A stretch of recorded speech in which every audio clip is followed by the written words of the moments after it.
Hi guys. So I'm starting a diary or a journey, as you may call it, for me to share and my experiences through being diabetic and just life itself.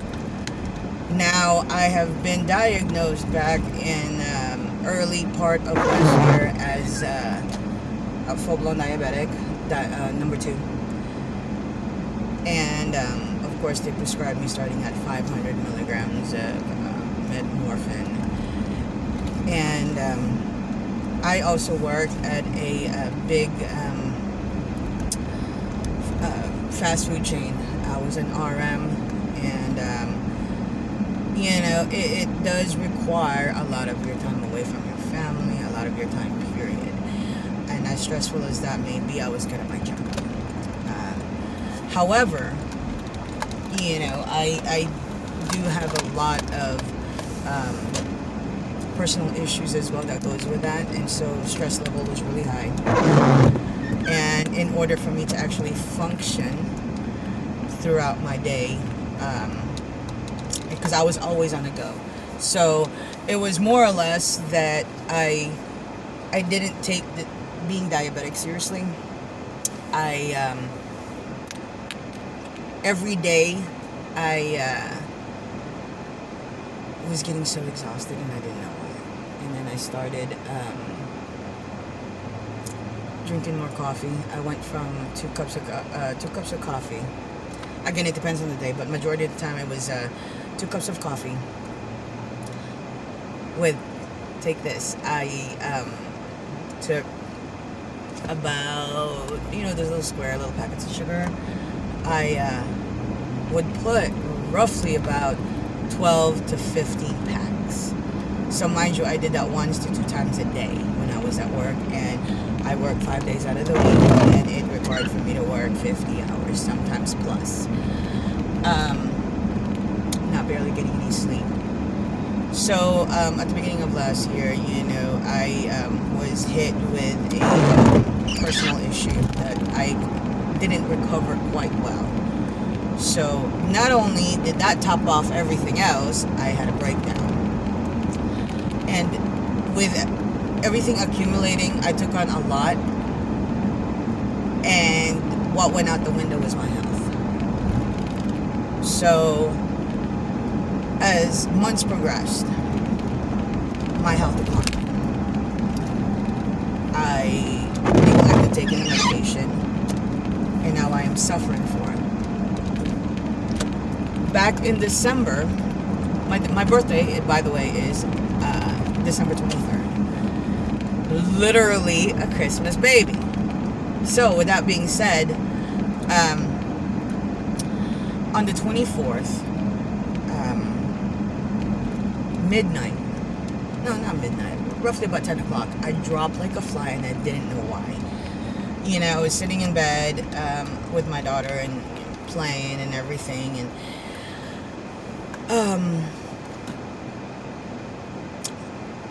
I dropped like a fly. When I tell you I dropped like a fly, out of nowhere, literally about 10:15, everything started to hurt. I started to shake, and I just kind of grabbed myself, and I called my husband, and I said, hey, something's wrong.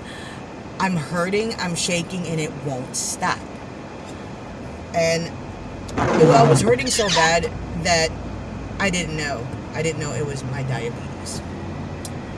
And so my body was shaking so bad and hurting that the only solution in that situation at that time was to give me Tylenol. I had no painkillers. And I hate taking pills to begin with. I am not a painkiller or pill person, period. And I would only take them when in needy situations such as this. Okay. But I do go overboard. That I'll be honest with you. Instead of taking like 1,000 milligrams or something, I would take roughly about 2,000 to 4,000 milligrams of the exercise Tylenol. which I already know that taking too much is not good for your heart. And I did also take into account of, me being diabetic to top that off. So I took for, I think it was 2,000 milligrams. But I was hurting so bad, I tried to rock myself to sleep, and that was it. Now, the scary part about it is, one, I didn't know why it was happening because, we just had dinner. I don't recall what it was we had for dinner, what I ate that day. All I know was that I was hurting. So when I woke up, and this happened within 24 hours. So this happened 24 at 10:15.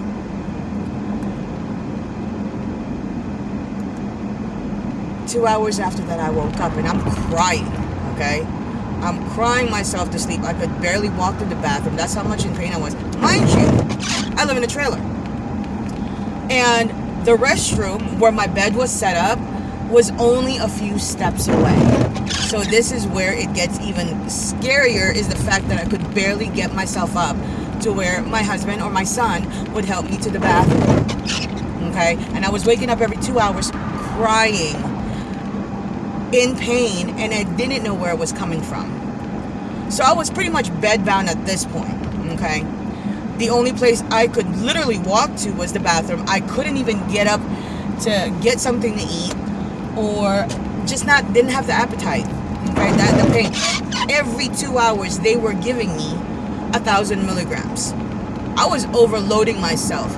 And you would think at this point that I would, go to the hospital. And then they did say, hey, why don't you go? For me, it was like, I don't want to go. I don't want to know what the hell is going on. I just want this to be over with. So I'm thinking, hey, it's going to pass, Then after about 6 in the morning, I knew this wasn't going to pass. I knew something definitely was wrong.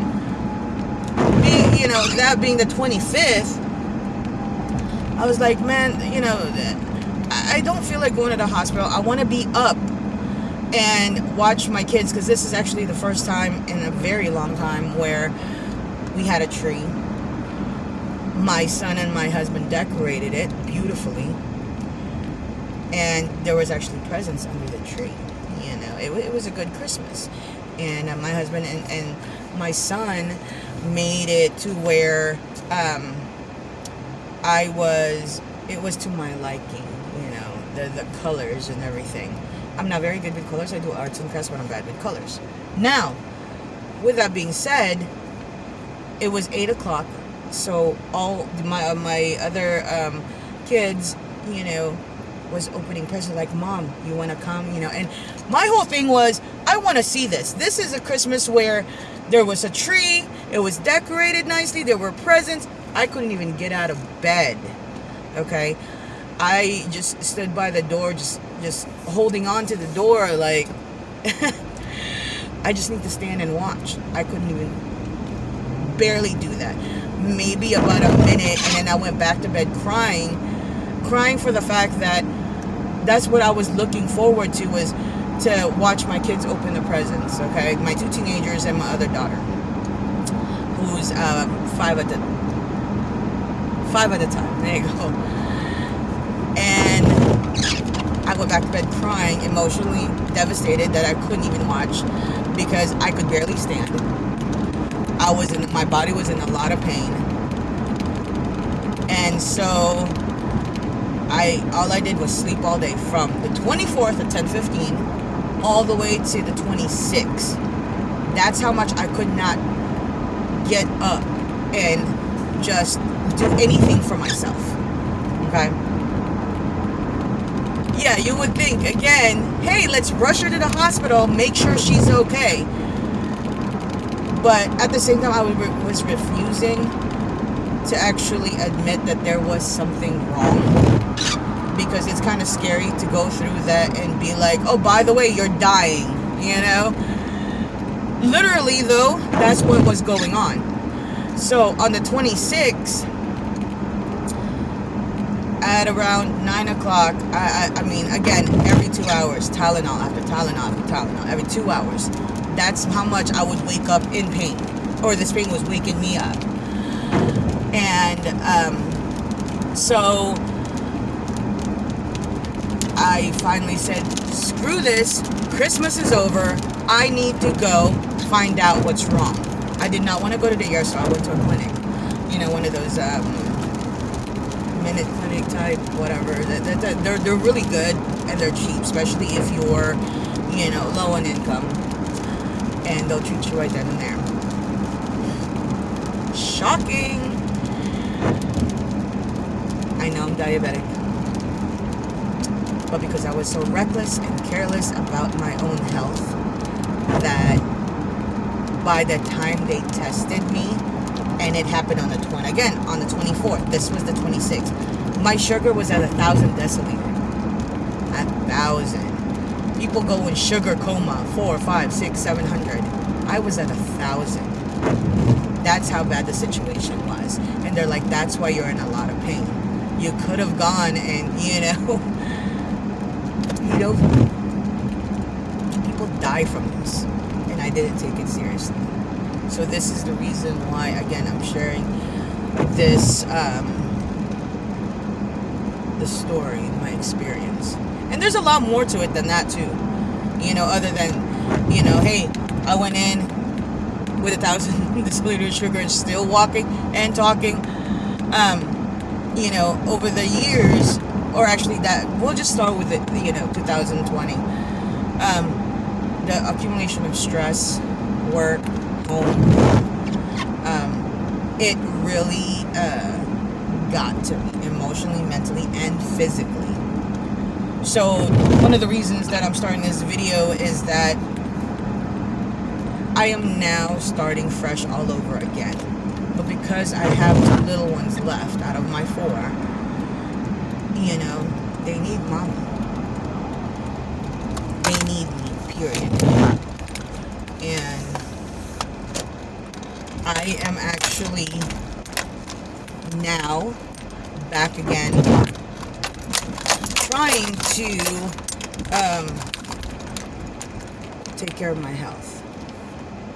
Because what else can possibly go wrong? You know, my relationship after 7 years has dissolved, and I'm having to restart life again. And so with that being said, given a chance, let's start fresh. And that includes my health. Because if something happens to me, then what about my kids? So, I'll see you guys later. I'll continue the story. Furthermore, I just pulled into my house. You would think that, you know, no driving. But I am, I have to go to another fast food chain to take care of some things, so I can you know, get back on track and get my life back. Thank you guys for listening. I will be right back, and I have more stories to share. And this journey actually is very helpful for me mentally and emotionally, and I would hope that talking about it will also help others kind of, you know, see a different perspective in life of having to take care of themselves, because a part of me feels like I'm dying, and it's not right. It's not right to feel like that. But I hope you join me to the journey. And later on, I will post for you the results of some of my tests, and every time I go to a doctor for checkups, I will also inform you guys of the results. Right now, I am on 2,000 milligrams of metformin.